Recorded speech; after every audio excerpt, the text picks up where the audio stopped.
రాయలసీమలో ఆ జిల్లా టీడీపీకి కంచుకోట. అక్కడి ప్రజలు తెలుగుదేశానికి ఎంత ప్రాధాన్యత ఇస్తారో చంద్రబాబు కూడా తన కేబినెట్లో అంతే ఇంపార్టెన్స్ ఇస్తారు. గతంలో ఎప్పుడూ లేని విధంగా ఏకంగా ముగ్గురికి పదవులిచ్చి తన మంత్రివర్గంలో పెద్దపీట వేశారు. ఇంతకీ ఆ జిల్లా ఏది? మంత్రి పదవులు దక్కించుకున్న ఎమ్మెల్యేలు ఎవరు? వారికి కేటాయించిన శాఖలేంటి? Watch this interesting story.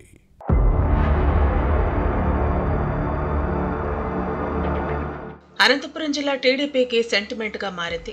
ఇక్కడ ఎక్కువ స్థానాలు వస్తే ప్రభుత్వం ఏర్పాటవుతుందనే భావన పార్టీ ఆవిర్భావం నుంచి బలపడింది. కేబినెట్ లోనూ ప్రాధాన్యత దక్కుతోంది. కీలక మంత్రిత్వ శాఖలను జిల్లా నేతలు సొంతం చేసుకుంటున్నారు. 3 దశాబ్దాలుగా ఇదే సీన్ రిపీట్ అవుతోంది. పార్టీ 2014లో 14 అసెంబ్లీ నియోజకవర్గాలకు గాను 12 చోట్ల తెలుగుదేశం గెలిస్తే 2024లో ఉమ్మడి అనంతపురం జిల్లాలో పార్టీ క్లీన్ స్వీప్ చేసింది. ఇంతటి విజయాన్ని అందించిన జిల్లాకు ముఖ్యమంత్రి చంద్రబాబు తన కేబినెట్ లోనే అంతే ఇంపార్టెన్స్ ఇచ్చారు. ముగ్గురికి కేబినెట్ లో బెర్తులు కేటాయించారు. ఉరవకొండలో సెంటిమెంట్ ను బ్రేక్ చేసిన పయ్యావుల కేశవ్కు ఆర్థిక శాఖ ఇచ్చారు. పెనుగొండ నుంచి గెలుపొందిన సవితకు బీసీ సంక్షేమ శాఖ మంత్రిగా బాధ్యతలు అప్పగించారు.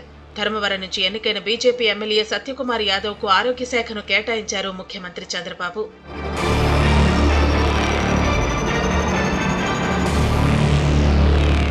ఉరవకొండ నుంచి ఎన్నికైన పయ్యావుల కేశవ్కు జిల్లా రాజకీయాల్లో ప్రత్యేక స్థానం ఉంది.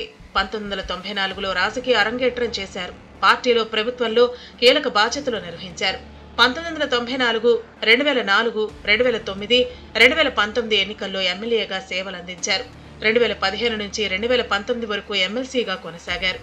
2019 ఎన్నికల్లో రాయలసీమ నుంచి 3 టీడీపీ ఎమ్మెల్యేలు మాత్రమే గెలుపొందారు. కుప్పం నుంచి చంద్రబాబు, హిందూపురంలో నందమూరి బాలకృష్ణ, ఉరవకొండ నుంచి పయ్యావుల కేశవ్ నెగ్గారు. 1994లో మినహా టీడీపీ అధికారంలో ఉన్నప్పుడు పయ్యావుల కేశవ్ గెలుపొందలేదు. అయితే ఈసారి నో డౌట్ 1994 ఎన్నికల ఫలితాలే రిపీట్ అవుతాయంటూ కాన్ఫిడెంట్ గా చెప్పి ఉరవకొండ సెంటిమెంట్ కు ఎండ్ కార్డు వేసిన పయ్యావుల కేశవ్ కు కీలకమైన ఆర్థిక శాఖ మంత్రి పదవి లభించింది. 2019, 2024 మధ్య పబ్లిక్ అకౌంట్స్ కమిటీ చైర్మన్ గా పనిచేసిన ఈయనకు ఆర్థిక అంశాలపై గట్టి పట్టు ఉండటంతోనే ఈ శాఖను కేటాయించారు.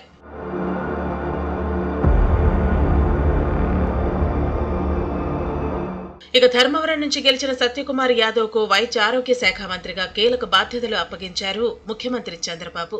మంత్రి అయిన వెంటనే గత ప్రభుత్వంలో గాడితెప్పిన ఈ శాఖను చక్కదిద్దే పనిలో పడ్డారు. అవినీతి జబ్బుతో గబ్బుపట్టిన ఆరోగ్య శాఖను తనదైన ట్రీట్మెంట్ ఇచ్చేందుకు సిద్ధమయ్యారు. కరప్షన్ కింగ్స్ ను పక్కన పెట్టి అవినీతి మకిలీని కడిగి పారేసే పనిలో ఉన్నారు. ప్రజా ఆరోగ్యానికి ప్రాధాన్యత ఇచ్చేందుకు వైద్యారోగ్య శాఖ ప్రక్షాళనకు నడుం బిగించారు సత్యకుమార్.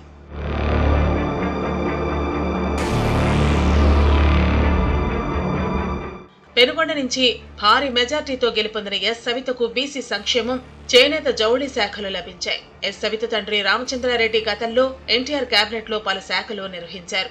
తండ్రి వారసత్వంతో రాజకీయాల్లో ప్రవేశించిన సవిత ఫస్ట్ టైం గెలిచి బెస్ట్ ఇంప్రెషన్ క్రియేట్ చేసుకున్నారు. సేవా కార్యక్రమాల ద్వారా పెనుగొండ నియోజకవర్గం ప్రజలకు అందుబాటులో ఉండటంతో ఓటర్లు కూడా అండగా నిలిచారు. సోషల్ ఇంజనీరింగ్ లో భాగంగా కురుబ సామాజిక వర్గానికి చెందిన ఈమెను ముఖ్యమంత్రి చంద్రబాబు తన కేబినెట్ లో స్థానం కల్పించారు. వైసీపీ సర్కార్ బీసీ సంక్షేమ శాఖ నిధులను ఇతర కార్యక్రమాలను డైవర్ట్ చేసిన అంశంపై ఫోకస్ పెట్టారు. ఉపాధి లేకపోవడంతో చేనేత కార్మికుల ఆత్మహత్యకు ఖిల్లాగా మారిన పెనుగొండతో పాటు ఉమ్మడి అనంతపురం జిల్లాలో ఈ రంగానికి పూర్వ వైభవం తీసుకురావటం ఈమె ముందున్న పెద్ద సవాల్. ధర్మవరంతో పాటు సోమందేపల్లి, గోరంట్ల, ముద్దిరెడ్డిపల్లి, ఉరవకొండ, యాడికి ప్రాంతాల్లో వేలాది కుటుంబాలు చేనేత వృత్తిపై ఆధారపడి జీవిస్తున్నాయి. చేనేత క్లస్టర్లను ఏర్పాటు చేసి తమను ఆదుకోవాలని ఈ వర్గాలు కోరుతున్నాయి.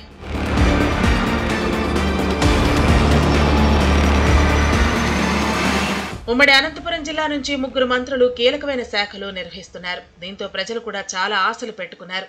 వైసీపీ పాలనలో ప్రగతి కుంటుపడింది. ఒక్కటంటే ఒక్క పరిశ్రమ రాలేదు. చదువుకున్న యువత ఉద్యోగాలు, ఉపాధి కోసం పొట్ట చేత పట్టుకుని వలసపోయే పరిస్థితి ఉంది. పెండింగ్ లో ఉన్న సాగునీటి ప్రాజెక్టులు పూర్తి కాలేదు. దీంతో అన్నదాతలకు అవస్థలు తప్పటం లేదు. ఇవన్నీ కొత్త మంత్రులకు పెద్ద సవాలే. జగన్ జమానాలో ఖజానా ఖాళీ అయింది.